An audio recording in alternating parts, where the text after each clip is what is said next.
அனைவருக்கும் அன்பான வணக்கம். வாழ்க வளமுடன். இன்றைய நம் வகுப்பில் நாம் சிந்திக்க இருக்கக்கூடிய பகுதி நாற்கவிராச நம்பி அவர்கள் எழுதிய அகப்பொருள் விளக்கம். கடந்த வகுப்புகளில் அவருடைய அகப்பொருள் விளக்கம் என்கிற நூலிலிருந்து 2 இயல்களை பார்த்திருக்கிறோம். அகத்திணை இயல், களவியல். இந்த வகுப்பில் அதனுடைய தொடர்ச்சியாக வரைவியல், கற்பியல், ஒழிபியல் என்பது குறித்த சிந்தனைகளை நாம் சிந்திக்க இருக்கோம். வரைவு என்றால் திருமணம். அந்த திருமணம் எப்படி நிகழும்? இதையெல்லாம் ஏன் நாம் படிக்க வேண்டும்? இயல்பாகவே மனித வாழ்க்கையில் நிகழக்கூடியது தானே. என்றாலும் மனிதனுடைய மனம் ஒருநிலைப்பட்டது கிடையாது, வேறுபட்டது. பல்வேறு சூழல்களுக்கு அது ஆட்பட்டது. சில நேரம் நமக்கு இருக்கக்கூடிய அந்த மனதின் உறுதி மற்றொரு நேரம் அது மாறும். சில நேரத்துல இருக்கக்கூடிய அந்த ஊக்கம் மற்றொரு நேரத்துல அந்த ஊக்கத்தில் குறைவோ கூடுதலோ ஏற்படும். இப்படியான அந்த மனநிலையில் வேறுபாடுகள் ஏற்பட்டாலும் வாழ்க்கையினுடைய இயல்பு நிலை இதுதான் என்று உறுதிப்பட அடுத்தவர்களுக்கு ஒரு தெளிவை ஏற்படுத்தக்கூடிய வகையில் வரையறுத்து மொழிவதுதான் இலக்கணம், அகப்பொருள் இலக்கணம். இதிலே அந்த வரைவு என்பது 8 பகுதிகளை உடையது. 8 பகுதிகளை உடையது. இந்த 8 நிலைகளை பற்றித்தான் நாம இந்த வரைவியல் என்ற தலைப்புக்குள்ள பார்க்க இருக்கோம். களவியலுக்குள்ள எப்படி அந்த கிளவி தொகைகள் 17ஐயும் நாம பார்த்தோமோ அதே போன்றுதான் வரைவியல் என்கிற இந்த பகுதிக்குள் நாம் பார்க்க இருக்கக்கூடிய பகுதி 8. 1 வரைவு மலிதல், 2 அறத்தோடு நிற்றல், 3 உடன்போக்கு, 4 கற்போடு புணர்ந்த கவ்வை, 5 மீட்சி, 6 தன்மனை வரைதல், 7 உடன்போக்கு இடையீடு,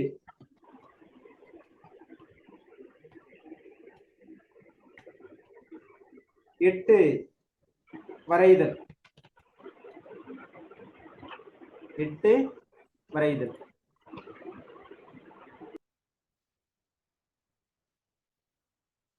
இந்த 8 நிலைகள் தான். சரி, முதல்ல வரைவு.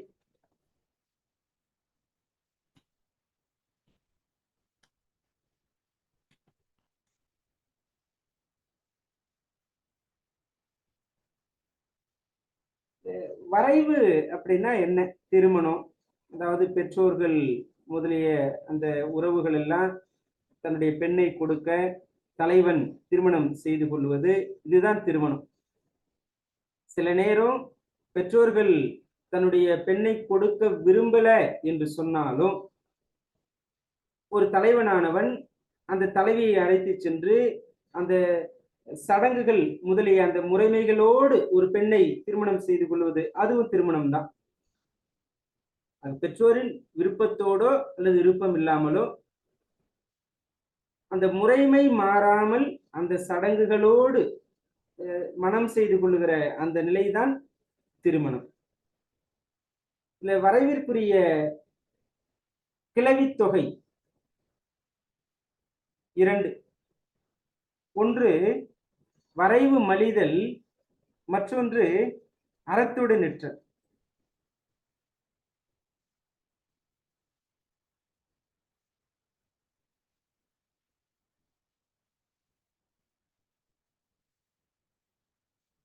துறைகள், வரைவிற்குரிய துறைகள் 2. 1 வரைவு மலிதல். 2 அறத்தொடு நிற்றல். வரைவு மலிதல் என்றால் அந்த திருமணம் தொடங்கி நடக்கக்கூடிய அந்த முயற்சிகள் எல்லாம் வரைவு மலிதல். திருமண அந்த எண்ணம் தொடங்கி நடக்கக்கூடிய செயற்பாடுகள் அனைத்துமே வரைவு மலிதல். இந்த அறத்தொடு நிற்றல் என்பது களவை வெளிப்படுத்தி நிற்பது, அதை ஒரு முறைமையாலே வெளிப்படுத்துவது. களவு வாழ்க்கையை ஒரு முறைமையாலே அடுத்தவர்களுக்கு வெளிப்படுத்துவது, கற்பை நோக்கி பயணிப்பதற்கான ஒரு செயல்பாடு அறத்தொடு நிற்றல்.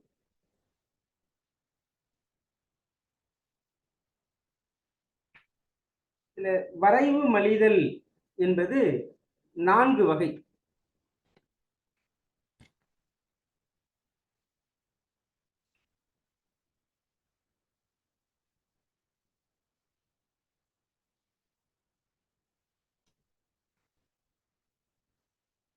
வரைவின் துறைகள் 2ஆக பார்க்கிறோம். வரைவு மலிதல், அறத்தொடு நிற்றல்.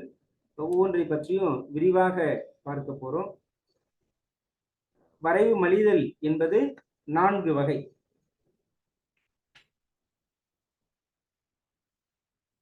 ஒன்று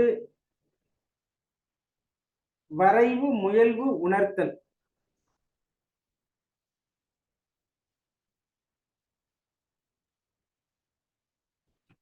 வரைவு முயல்வு உணர்த்தல். வரைவு முயல்வுன்னா அந்த திருமணத்திற்காக நடக்கக்கூடிய முயற்சியை தலைவிக்கு தெரிவிக்கிறது, தலைவிக்கு தெரிவிக்கிறது. 2வது வரைவு எதிர் உணர்த்தல். வரைவு எதிர் உணர்த்தல் என்றால் இந்த தலைவனோட உறவினர்கள் எல்லாம் திருமணத்தை பற்றி சொல்லும் போது சொல்லி இவங்க வீட்டுக்கு வராங்க. வரும்போது தலைவியோட உறவினர்கள் எல்லாம் எதிர் சென்று அவர்களை வரவேற்பது எதிர் உணர்த்தல். வரைவு எதிர் உணர்த்தல். மணமகன் உறவினரை மணமகள் உறவினர்கள் எல்லாம் சென்று மகிழ்வோடு வரவேற்பது. இதை தோழி தலைவிக்கு சொல்லுவான். இதுதான் வரைவு எதிர் உணர்த்தல். வரைவு அறிந்து மகிழ்தல்.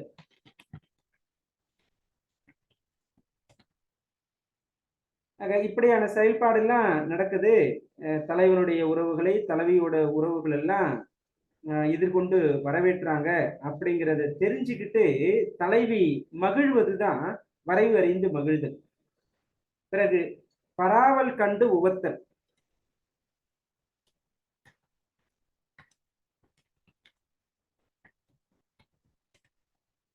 பராவல் பரவுதல், அதாவது போற்றுவது, வணங்குவது. இந்த திருமணத்திற்காக கடவுளை வணங்குவாங்க. அதை கண்டு தலைவனுக்கு மகிழ்ச்சி ஏற்படும். அது பராவல் கண்டு உவத்தல். ஆக முதல் 3 தலைவிக்கு மகிழ்ச்சி, தலைவிக்கு தெரிவிக்கிறது ஒண்ணு, 2 விஷயம் தெரிவிக்கிறாங்க. அடுத்து அதையெல்லாம் தெரிஞ்சு தலைவி சந்தோஷப்படுறா. தலைவனுக்கும் சந்தோஷம். இது வரைக்கும் நான் மனசுல நினைச்சுக்கிட்டு இருந்தது வெளியே தெரிஞ்சு இப்ப எல்லோரும் கடவுளை வேண்ட ஆரம்பிச்சுட்டாங்க அப்படின்னு இந்த வரைவு மலிதல் 4 வகைப்படும்.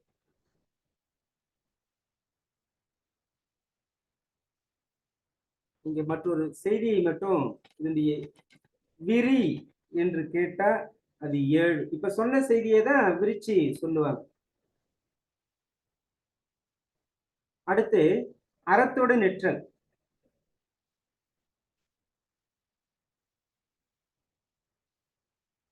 ஏற்கனவே நம்ம அகத்திணையில் அந்த பகுதியில இருந்து பார்த்துக்கிட்டு வரோம். இந்த அறத்தோடு நிற்றல் 2 வகைப்படும்.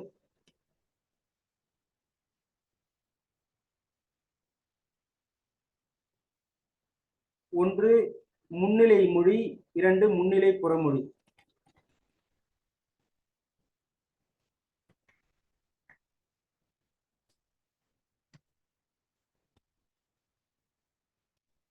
முன்னிலை மொழினா நேரடியா பேசுறது, தனக்கு முன்னாடி இருக்கிறவங்க கிட்ட நேரடியா சொன்னா அது முன்னிலை மொழி.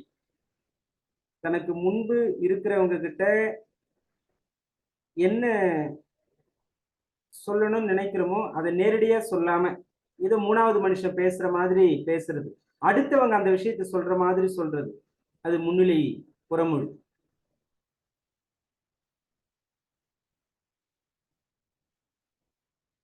நேருக்கு நேர் சொல்லுவது முன்னிலை, பிறருக்கு அடுத்தவங்களுக்கு சொல்லுவதை போல சொல்றது புறமொழி, முன்னிலை புறமொழி.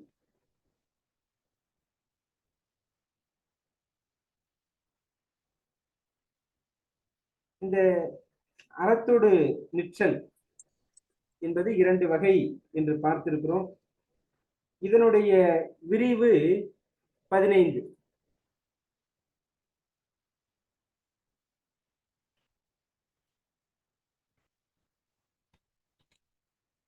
தலைவி அறத்தோடு நிற்றல், தோழி அறத்தோடு நிற்றல், செவிலி அறத்தோடு நிற்றல் என்று.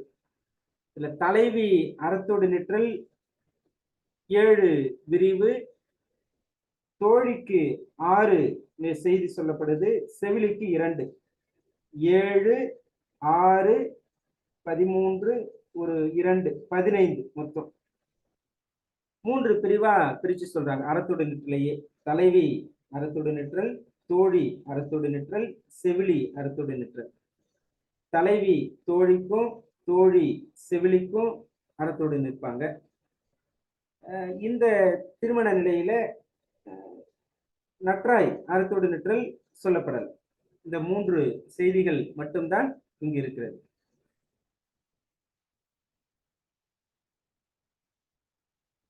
இந்த அறத்தோடு நிற்றல் பற்றிய செய்திகளை நம்ம ஏற்கனவே விரிவா பார்த்துட்டோம். இங்க தலைவி எப்படி அறத்தோடு நிற்பா? ரொம்ப திருமணம் நடக்காத ஒரு சூழல்ல வருத்தத்தோடு இருக்கக்கூடிய அந்த தலைவி கண்ணீரோடு இருக்கிறா.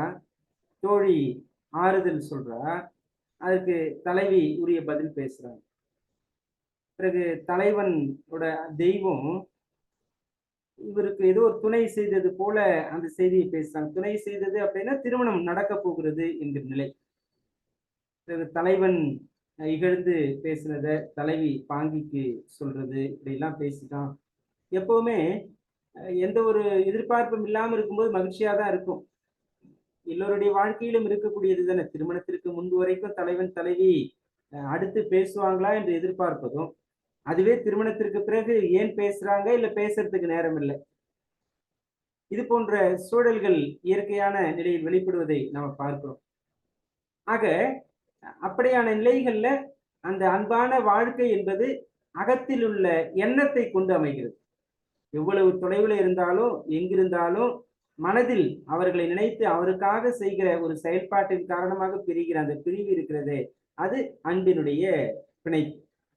சரி,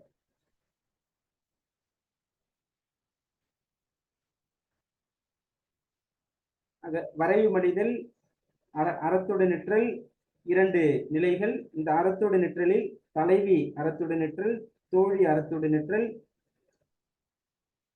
செவிலி அறத்தோடு நிற்றல். அடுத்து நம்ம அடுத்த நிலைக்கு வந்துருவோம். 3வது உடன்போக்கு. வரைவு மனிதல் பார்த்துட்டோம், அறத்தோடு நிற்றல் பார்த்துட்டோம், உடன்போக்கு.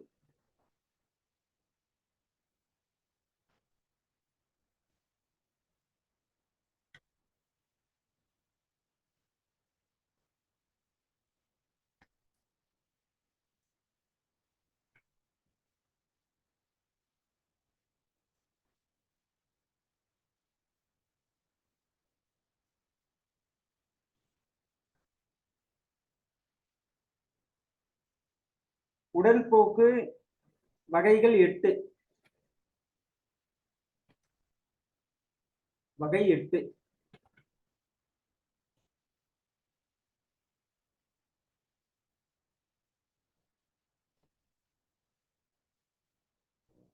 வகைகள் அனைத்தையும் நம்ம தெரிஞ்சுக்கிட்டு தான் ஆகணும்.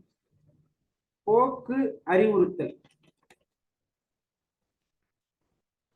போக்கு அறிவுறுத்தல். அதாவது தோழி வந்துட்டு தலைவியோட அழைச்சிட்டு செல்லும்படி தலைவனுக்கு சொல்றான்.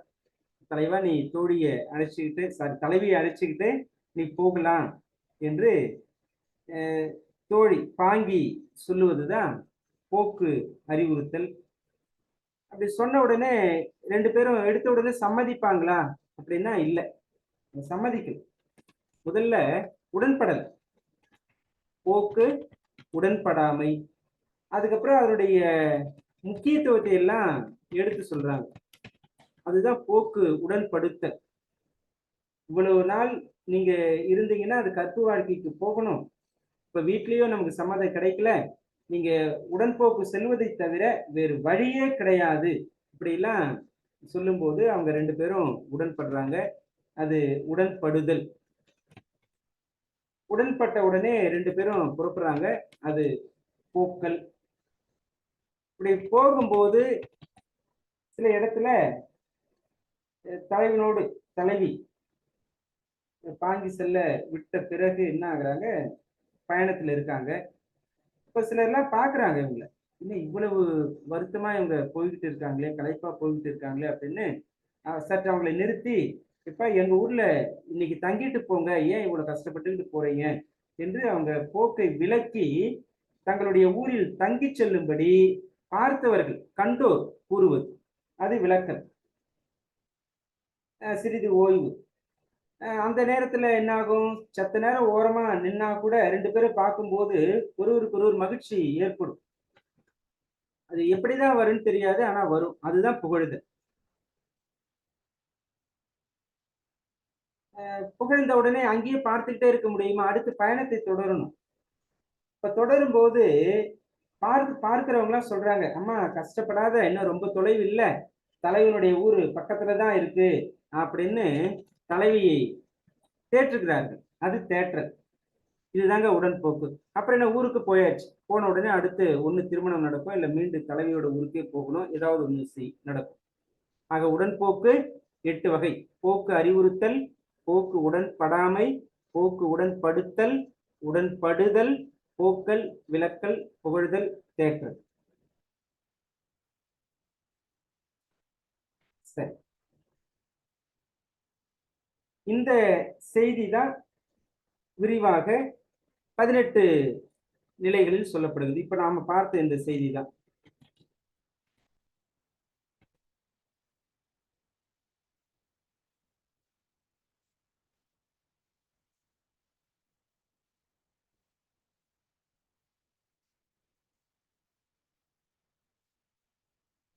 நான்காவது, கற்போடு புணர்ந்த கவ்வை.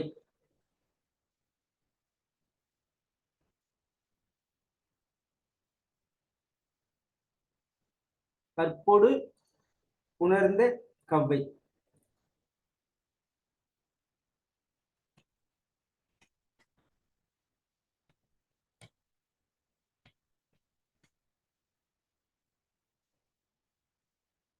கவ்வை அப்படின்னா துன்பம், பழிச்சொல் என்று பொருள்.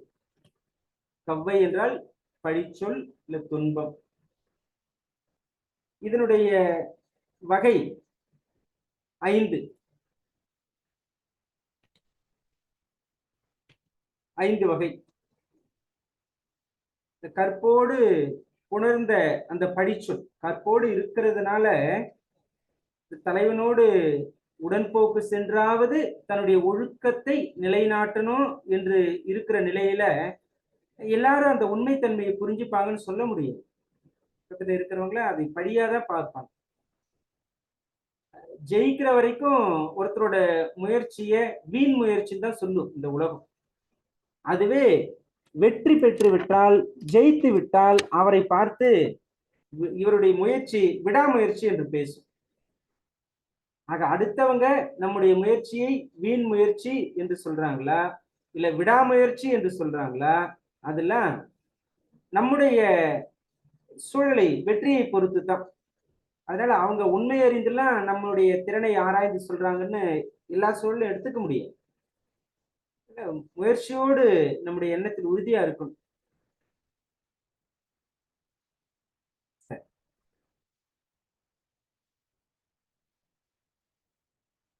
முதல்ல செவிலி புலம்புதல்.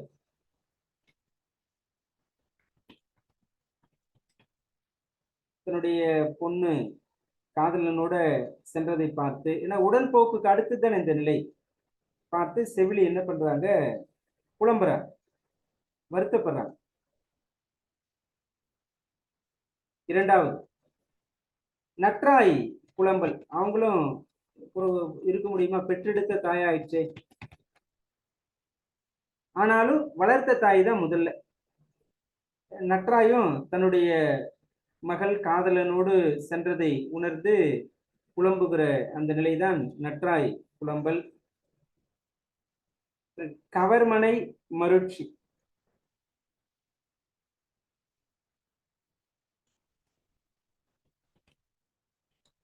கவர்மனை மருட்சி. இங்க மனை அப்படிங்கிறது அணை. அணைன்னா அன்னை, அம்மா. அது அணை என்பதுதான் மனை என்று வந்திருக்கு.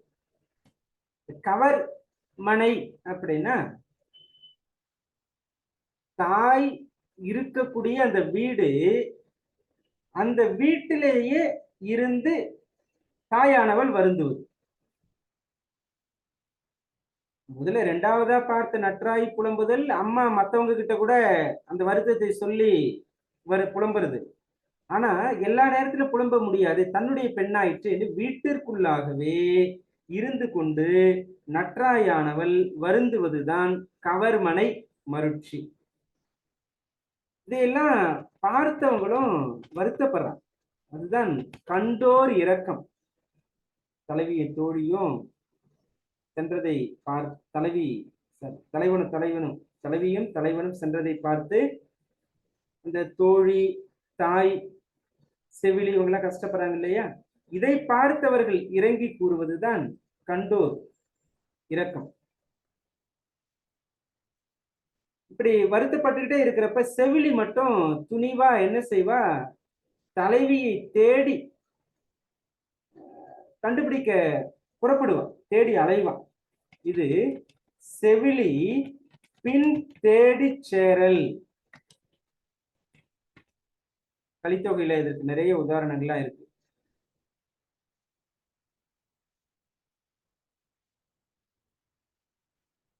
இல்ல செவிலி புலம்புதல் என்பது எல்லாரும் கஷ்டப்படாதேப்பா, அது இயல்புதானே என்று சொல்றப்ப அவளால் பொறுத்துக்க முடியாது. நான் ஒரு அறிவில்லாம இருந்துட்டேனே, எப்படி இப்படி நான் இருந்தேன் என்று அவளுக்குள்ளவே வருத்தம் அடைவா. இறுதியா கடவுளே நீதான் எப்படியாவது அவங்கள காப்பாற்றணும் என்று தெய்வத்தை வாழ்த்துவாள். தெய்வத்தை வாழ்த்துவாள். ஆக 3 செய்திகள் இவளுடைய. பிறகு நற்றாயினுடைய புலம்பல். பாங்கிக்கிட்டையும், பிறகு அந்த பாங்கின தோழி, தோழியர் கூட்டம், அயலார், தலைவி விளையாடிய பயின்ற அந்த இடம், இங்கெல்லாம் போயிட்டு நற்றாய் புலம்புவோம். இது நற்றாய்க்குரிய புலம்பல் உரிய இடம். பாங்கிக்கிட்ட, பாங்கி கூட்டத்தாரிடம், மற்றவர்களிடம், அவ படிச்ச இடம், இந்த இடத்துலாம் போயிட்டு புலம்புவோம். இப்படிலாம் இருந்துச்சே, எனக்கு தெரியாம போயிடுச்சு அப்படின்னு. கவர்மனை மருட்சி, அதுதான் அணை மருட்சி என்று பார்க்கிறோம். வீட்டுக்குள்ளேயே இருந்துட்டு இவ வருத்தம் அடைவது. இது 5 செய்தி. நிமித்தம் பாப்பா, என்ன நிமித்தம் ஏற்படுது, அவங்க தன்னுடைய பெண் எப்படி இருப்பா என்று பார்த்து கடவுளே நீதான் அவங்களை காப்பாற்றணும் என்பது போல இருக்கிறதும்,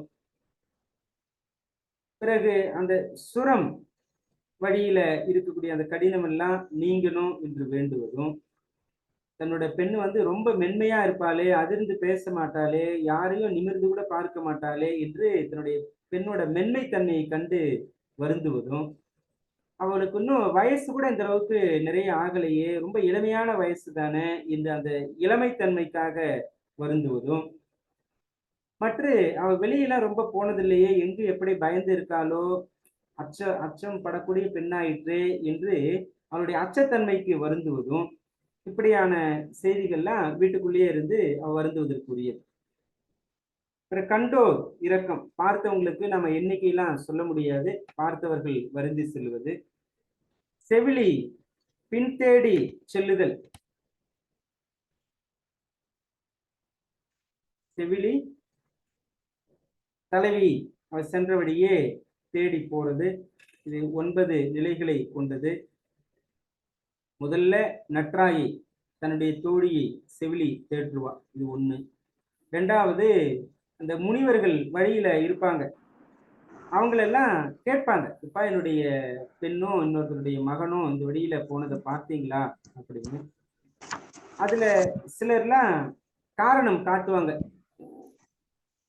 மெதுவா உணர்விப்பாங்க, பார்த்தேன் பார்க்கல என்பது போல இந்த செய்திகளை உணர்விப்பாங்க.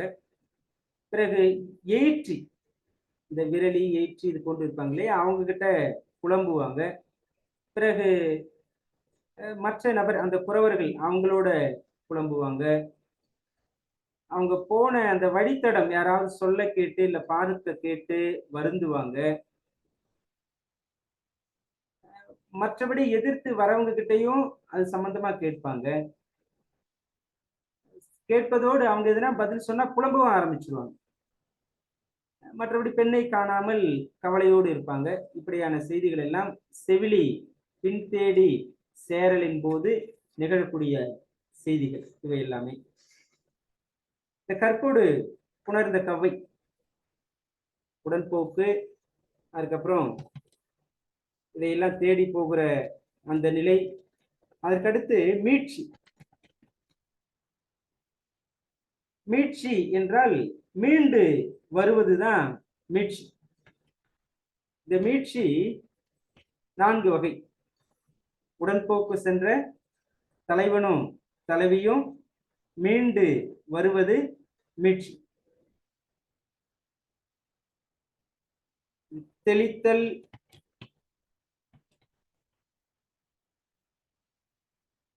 தெளித்தல்னா செவிலித்தாய் தேடி போனாங்க இல்லையா, அவங்க மீண்டும் வீட்டுக்கு வந்து நற்றாய் கிட்ட, அம்மா நம்ம தலைவி வந்து ரொம்ப தொலைவு போயிட்டாங்க, அவங்களை கண்டுபிடிக்க முடியல அப்படின்னு நற்றாய்க்கு சொல்றாங்க.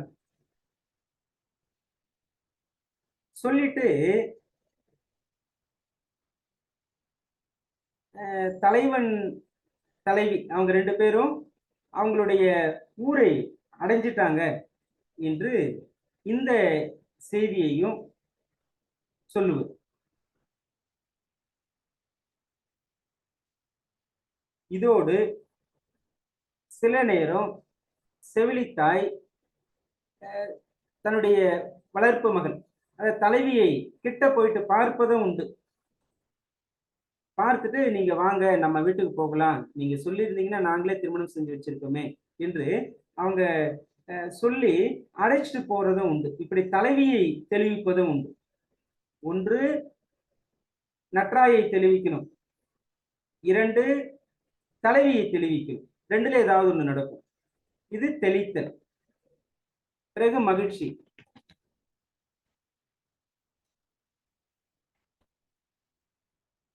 மகிழ்ச்சி, தலைவி அழைச்சிட்டு வராங்க. அழைச்சிட்டு வரும்போது தலைவிக்கு முன்பா போறவங்க எல்லாம் தன்னுடைய தோழிகளுக்கு சொல்றாங்க, தலைவிக்கு திருமணம் ஆயிடுச்சு. சில நேரம் திருமணம் ஆகி வருவாங்க, சில நேரம் இங்க வந்த பிறகு ஆகும், 2மே நடக்கும். அங்க தலைவி வந்துகிட்டு இருக்கா, ஊருக்கு வந்துகிட்டு இருக்கா அப்படின்னு அங்க தோழிகள்லாம் சொல்லும் போது நற்றாய் மகிழ்வா, போன பெண் என்னுடைய பெண் திரும்ப வந்துட்டா என்று நற்றாய் மகிழ்வா. பிறகு வினாதல்.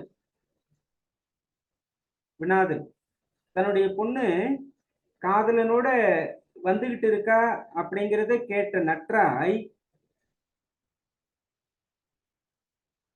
செய்திதான் வந்திருக்கு, இன்னும் கண்ணால பார்க்கல, வந்துகிட்டு இருக்கா அப்படிங்கிறத தோழிமார்களா நற்றாய்க்கு சொல்றாங்க. சொன்ன உடனே இந்த நற்றாய் என்ன செய்யறா அப்படின்னா, அவளுக்குள்ள ஒரு சந்தேகம், நம்ம பொண்ண நம்ம வீட்டுக்கு கூட்டிட்டு வருவாரா அல்லது அவருடைய வீட்டுக்கே கூட்டிட்டு போயிடுவாரா அப்படின்னு குறி கேட்பாங்க.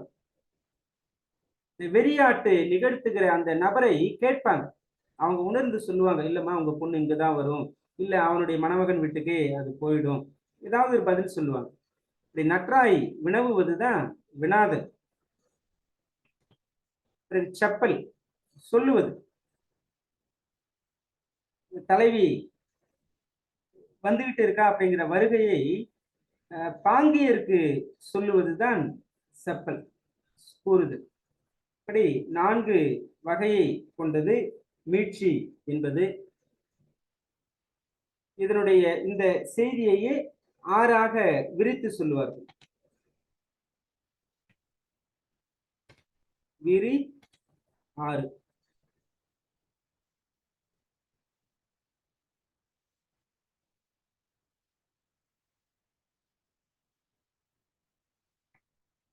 மீட்சிக்கு பிறகு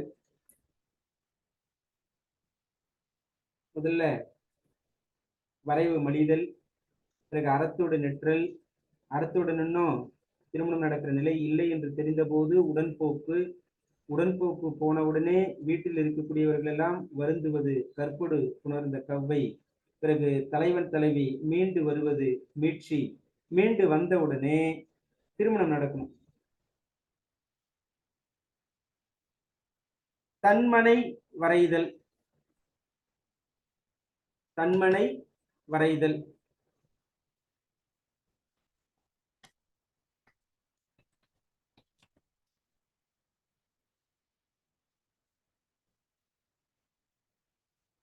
தன்மனை வரைதல் 3 வகைப்படும்.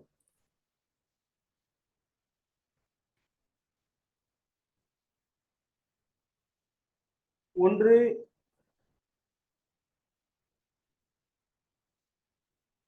வினாதல், 2 செப்பல், 3 மேவுதல். தன்னுடைய வீட்டில் திருமணம் செய்து கொள்வது தன்மனை வரைதல். உடன்போக்கு போயிட்டு மீண்டு வந்த தலைவன் தன்னுடைய ஊருக்கு தலைவியை கொண்டு சென்று தன்னுடைய வீட்டிலேயே திருமணம் செய்து கொள்வது. வினாதல் என்பது தலைவியோட அம்மா நற்றாய், அவங்க என்ன செய்யறாங்க, நம்ம வீட்டில் நம்முடைய பெண்ணுக்கு திருமணம் செய்ய சொல்லி தலைவனோட அம்மாவை கேட்கலாமா என்று செவிலி கிட்ட கேட்கிறாங்க.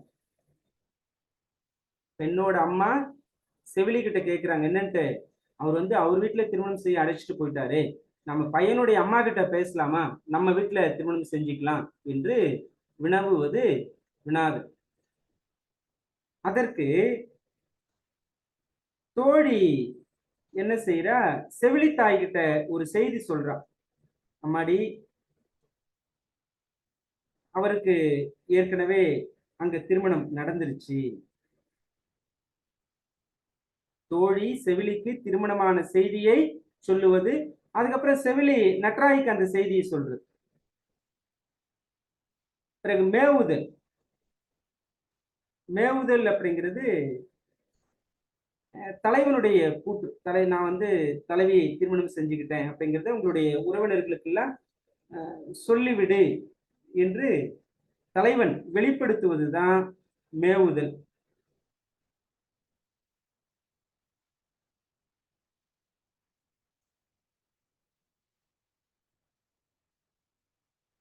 இந்த தன்மனை வரைதல் என்பது கூட இது ஒரு 2 நிலை. என்னன்னா, உடன் போயிட்டு அங்கேயே திருமணம் செஞ்சுக்கிட்டு மீண்டும் தலைவியை தன்னுடைய வீட்டுக்கு அழைச்சிட்டு வருது. 2வது, உடன் போயிட்டு திரும்ப தன்னோட வீட்டுக்கு இங்க வந்த பிறகு திருமணம் செய்வது. இந்த 2 நிலைகளை உடையது.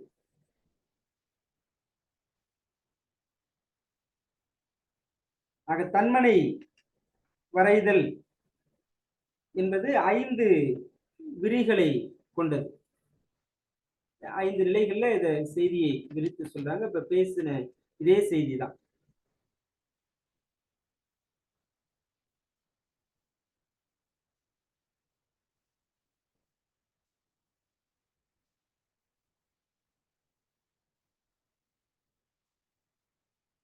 இதுல முதல் செய்தி மட்டும் இந்த நட்ராய் தன்னுடைய பெண்ணோட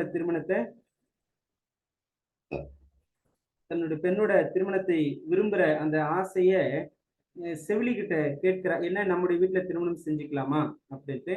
இந்த ஒரு செய்தி மட்டும் அந்த உடன் போய் திருமணம் பண்ணிக்கிட்டு இங்க வராங்கல்ல, அப்போ கேட்க முடியாது. காரணம் ஏற்கனவே அங்க திருமணம் ஆயிடுச்சு.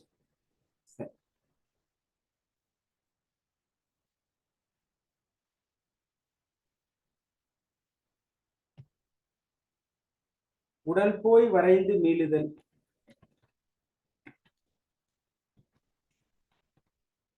இது ஒரு நிலை இருக்கும்.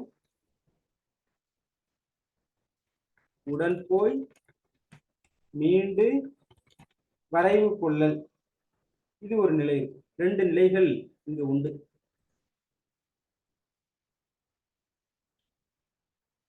இதுல 4 நிலையும் ஏற்கனவே நான் பார்த்த 5ல அந்த முதல் நிலை தவிர்த்த மற்ற 4ம் இதுல ஒரு 11 செய்திகள் சொல்லப்படும்.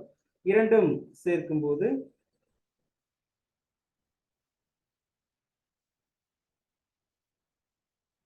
4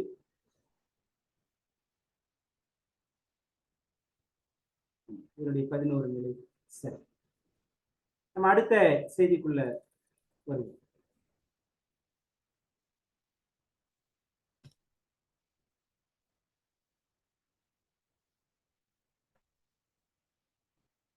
உடன்போக்கு இடையீடு 7வது.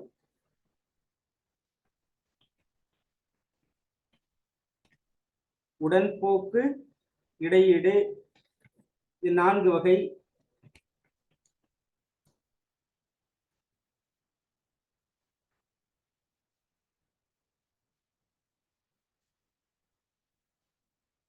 போக்கு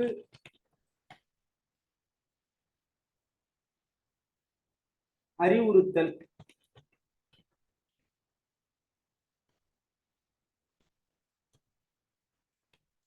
இரண்டு, வரவு அறிவித்தல். உடன்போக்கு இடையீடு போக்கு அறிவுறுத்தல் இது 56வது நாள் நடக்கும்.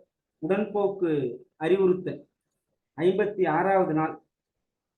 தன்னோட வீட்டை விட்டு நீங்கி போற தலைவி எதிர்க்க வந்தவங்களை எல்லாம் தலைவனோட தான் போறத தோழிக்கும் நற்றாய்க்கும் உணர்த்துவதற்காக ஒரு செய்தி அனுப்பி விடுறார். அந்த செய்தி அந்தணர்கள் வழியா நற்றாய்க்கு போய் சேருது. எடுத்த உடனே தலைவி எதுவும் பேசாமல போயிடல. நான் அவங்க போற செய்தி தன்னுடைய வீட்டுக்கும் அறிவுறுத்திட்டு தான் போறான். அப்படி செல்லுதான் போக்கு அறிவுறுத்தல். 2, வரவு அறிவுறுத்தல். வரவு அப்படின்னா தலைவி என்ன பண்ற, தலைவி பின்னாடி தலைவியோட உறவுகள்லாம் அந்த அறிவுறுத்தும் போது சரி நீ போயிட்டு வான்னு விட்டுருவாங்களா? விட மாட்டாங்க. அது எப்படி போலாம் என்று சொல்லி சிலர்லாம் பின்னாடியே வருவாங்க. அப்படி தலைவிக்கு பின்னாடி தலைவியோட உறவினர்கள்லாம் வந்துகிட்டு இருக்காங்க. அதை தலைவனுக்கு உணர்த்துறான். இதுதான் வரவு அறிவுறுத்தல். என்னுடைய உறவினர்கள்லாம் என்னுடைய பின்னாடி வந்துகிட்டே இருக்காங்க என்று. அடுத்த கட்டமா தலைவன் என்ன செய்வாரு? உன்னுடைய உறவுகள் உன்னுடைய பின்னாடி வந்துகிட்டே இருந்தா நான் உன்னை அடிச்சுட்டு போக மாட்டேன், அவங்களோட விட்டு போயிடுவேன்னு சொல்லி விட்டுட்டு போயிடுவேன். சில நேரம் தலைவியோட உறவுகள்லாம் பின்பு வருவதை உணர்ந்த தலைவன் தலைவியை அவங்க கிட்ட விட்டுட்டு இருந்தாங்க, நீங்களே உங்க பொண்ணை கூட்டிட்டு போங்க என்று விட்டுட்டு போயிடு. அடுத்து என்ன நடக்கும்? ஏன் நம்ம தலைவன் கிட்ட சொன்னோம், அமைதியாவே போயிருக்கலாமே, சொன்னதுனால நம்ம விட்டுட்டு போயிட்டாரு என்று தலைவன் தன்னை நீங்கியதை நினைத்து வருத்தத்தோட தன்னுடைய வீட்டுக்கு உறவினரோடவே வந்துடுறான். இதுதான் இரக்கமுடு மீட்சி. இரக்கமுடு மீட்சி. ஆக உடன்போக்கு இப்படியும் இடையீடுபடும். தன்னுடைய உடன்போக்கு பற்றி தன்னுடைய வீட்டுக்கு அறிவுறுத்துவது, அதனால் அந்த உறவினர்கள் எல்லாம் பெண்ணுக்கு பின்னாடி வருவது, இதை அறிந்த தலைவன் தலைவியை அந்த உறவுகளோடு விட்டுவிட்டு அவன் தனியே பிரிந்து செல்லுவது, இப்படி உடன்போக்கு 4 வகை.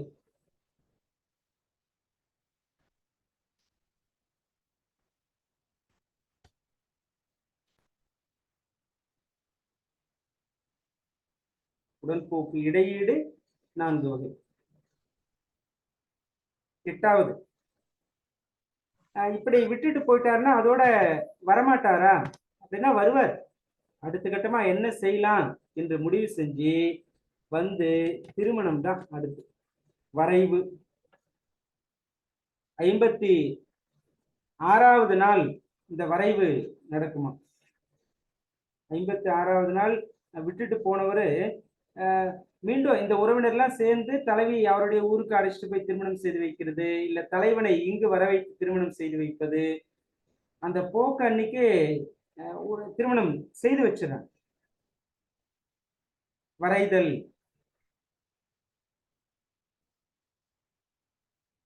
உடன் போயிட்டு இந்த வரைவு திருமணம் அப்படிங்கிறது உடன் போயிட்டு மீண்டும் திரும்ப வந்து தன்னோட ஊர்லயே திருமணம் செஞ்சுக்கலாம். இது ஒரு நிலை. தன்னோட ஊர்ல தன்னுடைய வீட்டிலேயே திருமணம் செய்து கொள்ளுகிற ஒரு நிலை. அப்படி இல்லைன்னா தலைவன் இந்த சான்றோர்களையும் அந்தணர்களையும் வர வச்சு அவங்களுக்கு தேவையான பொருள் கொடுத்து அந்த உலக முறைப்படி திருமணம் செய்து கொள்வது.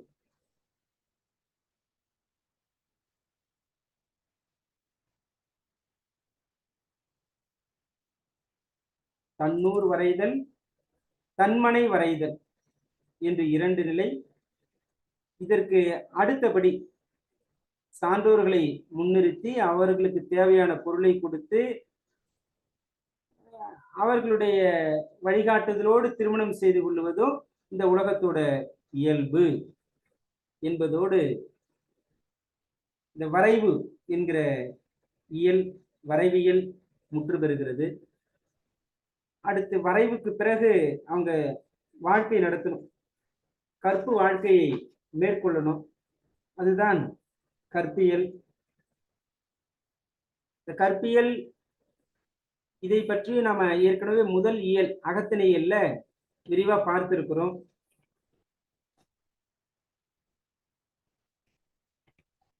கற்பியல்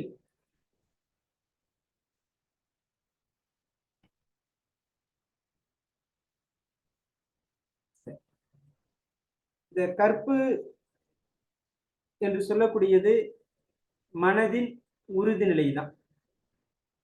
மனதின் உறுதிப்பாடுதான் கற்பு, வேறொன்றுமில்லை. இந்த கற்பினுடைய கிளவி தொகைகள் 7.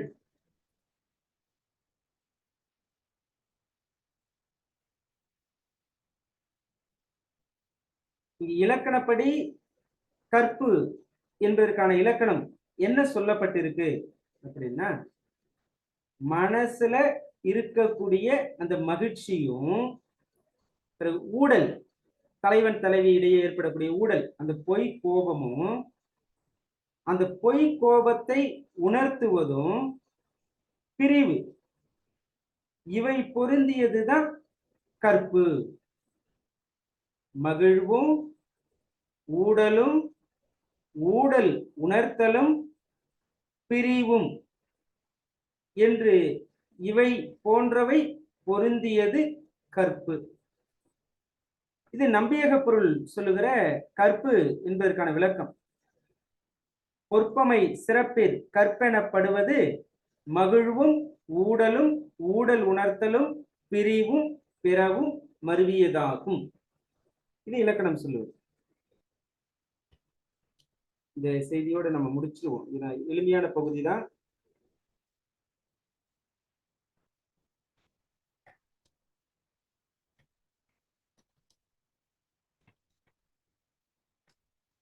கற்பின் கிளவித்தொகை 7. இது நாம ஏற்கனவே படிச்சது அப்படிங்கிறதுனால மீண்டும் நினைவு கூர்ந்தாலே போதுமானதா இருக்கும். இல்வாழ்க்கை, இதோட அடுத்து 6 பிரிவுகள் நம்ம அகத்திணையில படிச்சோமே, பிரிவு வகை 6 என்று, அந்த 6 இங்க வருது. அதே செய்திதான்.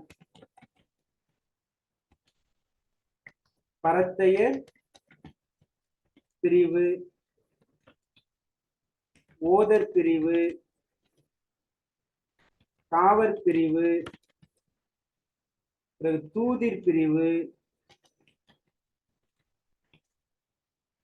துணைவயிர் பிரிவு, பொருள்வயிர் பிரிவு. இது 6 பிரிவு பற்றி ஏற்கனவே நம்ம படிச்சிட்டோம். இல்வாழ்க்கை அதுவும் நம்ம அறிந்த செய்தி தான், என்றாலும் ஒரு சிறு செய்தி விளக்கத்தை மட்டும் நாம எடுத்துக்கலாம். ஆக கற்பின் கற்பியலில் சொல்லப்படுகிற அந்த கிளவி தொகைகள் 7. இல்வாழ்க்கை தான், அதோட 6 பிரிவுகளை சேர்த்துக்கோங்க. இந்த பரத்தையர் பிரிவு, ஓதர் பிரிவு, காவர் பிரிவு, தூதிர் பிரிவு, துணைவயிர் பிரிவு, பொருள்வயிர் பிரிவு. இந்த 7ல இந்த இல்வாழ்க்கை என்பது மட்டும் 4 வகை உண்டு.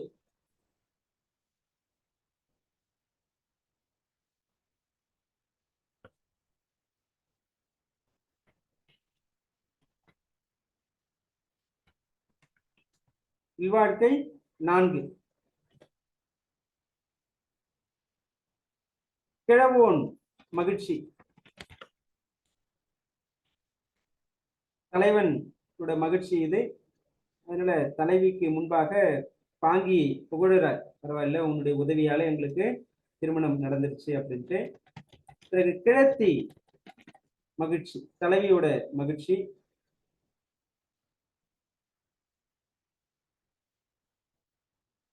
நான் வந்துட்டு ஏன் இப்படி எல்லாம் கஷ்டத்தை தாங்கி நின்னேன் அப்படின்னா, இது போல ஒரு நாள் நடக்கும் என்பதனாலதான் என்று தன்னுடைய கடந்த கால சூழலை அதை மகிழ்ச்சியோடு தோழிக்கிட்ட வெளிப்படுத்துகிறது. பிறகு 3வது பாங்கி மகிழ்ச்சி. திருமண நாள் வரைக்குமே பொறுத்திருந்த அந்த தலைவன் அவங்க கிட்ட எப்படி அப்படின்னு இவ கேட்கிறா, பேசுறாங்க, உங்களால் எப்படி பொறுமையா இருக்க முடிஞ்சது. பிறகு செவிலிக்கு, தலைவனுக்கு, தலைவிக்கு உள்ள அன்பு நிலைகள்லாம் என்னென்ன, இதையெல்லாம் தோழி அவங்களோட பேசி தன்னுடைய மகிழ்ச்சியை வெளிப்படுத்துவதுதான் பாங்கி மகிழ்ச்சி. பிறகு செவிலி மகிழ்ச்சி.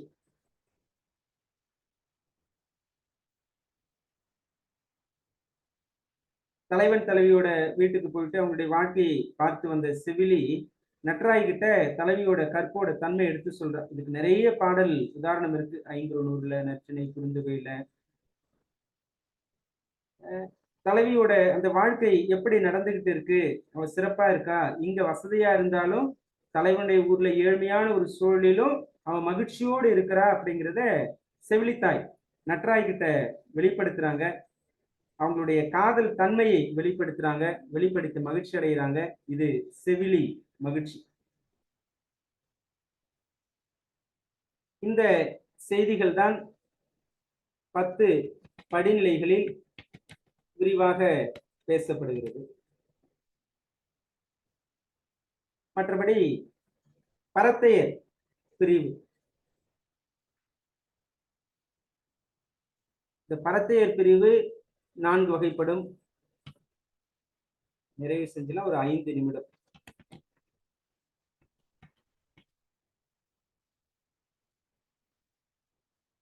பரத்தையர் பிரிவு 4 வகை.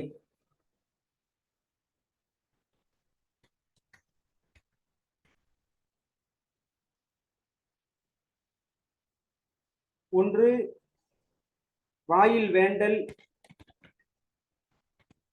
2 வாயில் மறுத்தல், 3 வாயில் நேர்வித்தல், 4 வாயில் நேர்தல். வாயில் நேர்தல்.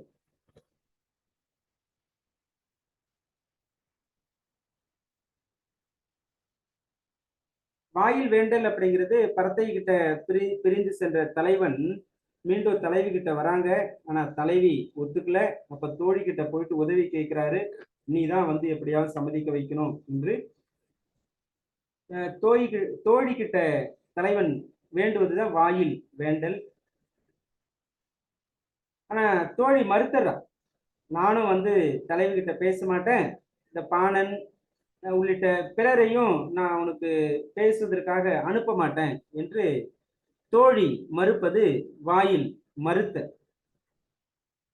ஆனாலும் தலைவன் தொடர்ந்து தன்னுடைய சூழலை எடுத்து சொல்லி வேண்டும் போது, சரி நான் வந்து வாயிலா வரேன் என்று தலைவி ஏற்றுக்கொள்வது. வாயில் என்றால் அவருடைய ஊடலை தணிவிக்கக்கூடிய நிலை. ஏற்றுக்கொண்டு செல்லுவது. ஏற்றுக்கொண்டு முதல்ல தலைவி கிட்ட போய் தோழி பேசுறான். தோழி, தலைவன் ஏதோ ஒரு நல்ல சூழல்ல தான் போயிருக்காரு, அவரை ஏத்துக்கோ என்று தலைவியிடம் தோழி கேட்பது. கேட்டவுடனே தலைவி ஏற்றுக்கொள்வது. வாயில் நேர்வு.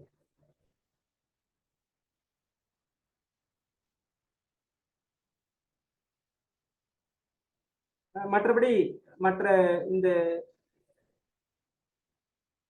5 வகைக்கும் ஒரே ஒரு செய்தி தான், தனித்தனியான செய்தியே கிடையாது.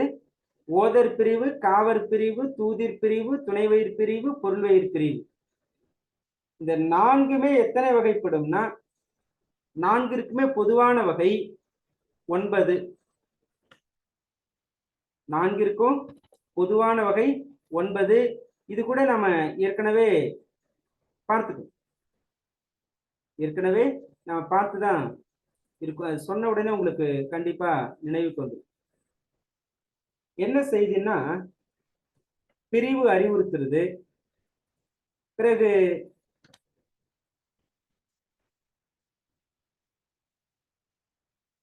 பிரிவு அறிவுறுத்துவது,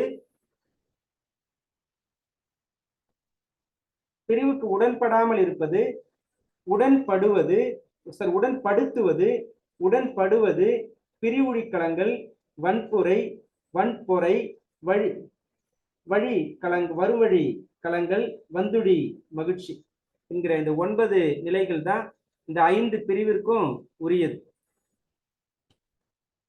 சுருக்கமா அந்த செய்தி, இது பொதுவான செய்தி அப்படிங்கிறத நீங்க பதிய வச்சுக்கோங்க.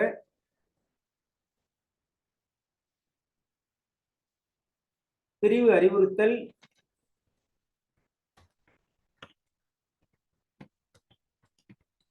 இரண்டு பிரிவு உடன்படாமை, பிரிவு உடன்படுத்தல், பிரிவு உடன்படுதல், பிரிவுடி களங்கள்,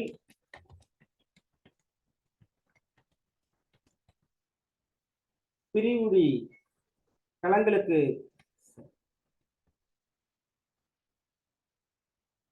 களங்களுக்கு அடுத்து வன்பொறை, வன்பொறை,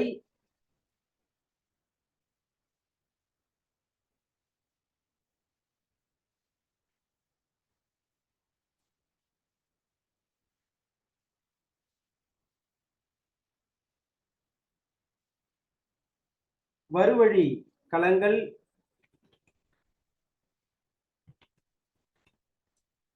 வந்துடி மகிழ்ச்சி. இந்த 9ம் இந்த 5 வகை பிரிவிற்கும் பொதுவானது. ஓதர் பிரிவு 9 வகை, காவர் பிரிவு 9 வகை, தூதிர் பிரிவு 9 வகை, துணைவயிர் பிரிவு 9 வகை, பொருள்வயிர் பிரிவு 9 வகை. இவை நாம் ஏற்கனவே பார்த்த செய்திகள் தான்.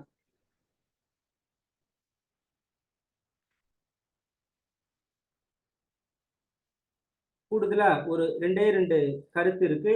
இதை மட்டும் எழுதிக்கிட்டா இந்த கற்பியல் பகுதி முழுமையடையும். உணர்த்த உணரும் ஊடற்கிளவிகள் எத்தனை? உணர்த்த உணரும்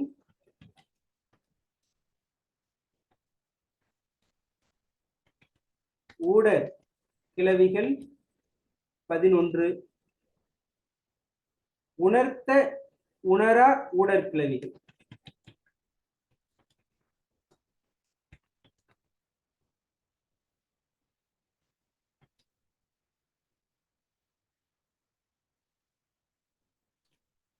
14 கூட்டல் ஒரு 4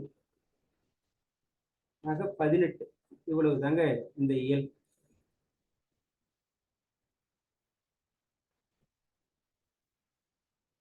கற்பியல் பகுதியும் முடிந்தது.